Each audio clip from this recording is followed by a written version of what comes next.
Hello everyone, welcome to daily one question practice series for CSIR NET life science 2023। आइए video शुरू करते हैं और देखते हैं आज कौन से क्वेश्चन को हम प्रैक्टिस करने वाले हैं।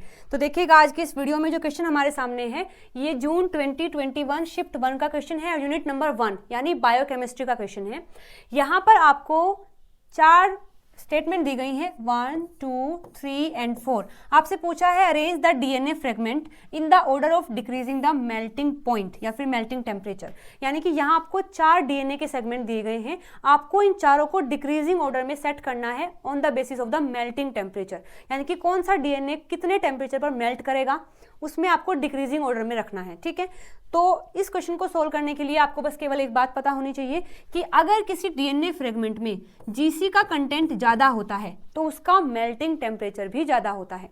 ऐसा इसलिए क्योंकि G और C के बीच में ट्रिपल बॉन्ड बनता है, तो ट्रिपल बॉन्ड स्ट्रॉन्ग होगा एज कम्पेयर टू डबल और सिंगल बॉन्ड, तो उसको ब्रेक करने के लिए ज़्यादा टेम्परेचर देना पड़ेगा। तो किसी फ्रेगमेंट में अगर GC का कंटेंट ज़्यादा है तो उसका टेम्परेचर ज़्यादा होगा, अगर GC का कंटेंट कम है तो उसका मेल्टिंग टेम्परेचर भी कम होगा। या फिर आप ऐसे भी कैलकुलेट कर सकते हैं कि किसी DNA फ्रेगमेंट में अगर AT यानी एडेनिन और थायमिन का जो कंटेंट है वो अगर ज़्यादा है तो उसका मेल्टिंग टेम्परेचर कम होगा, और अगर उसके पास जो A और T है वो कम है तो उसका जो मेल्टिंग टेम्परेचर है वो ज़्यादा होगा। ठीक है, दोनों तरीके हैं, आप किसी भी तरीके से सोल्व कर सकते हैं। यहाँ हम देख लेते हैं with the help of GC content.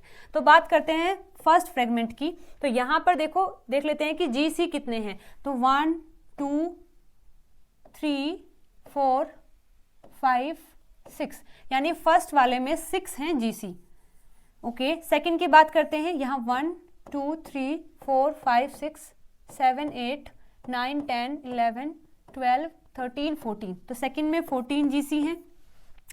Third में 1, 2, 3, 4, 5, 6, 7, 8, 9, 10, तो इसमें 10 है।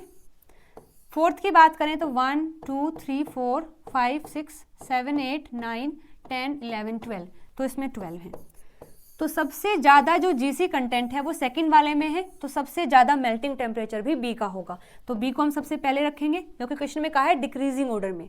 B के बाद आप देख सकते हैं 12 यानी D, तो B के बाद आएगा D, D के बाद आएगा C और C के बाद आएगा A। So this is the answer. ठीक है, इसको मैच कर लेते हैं BDCA।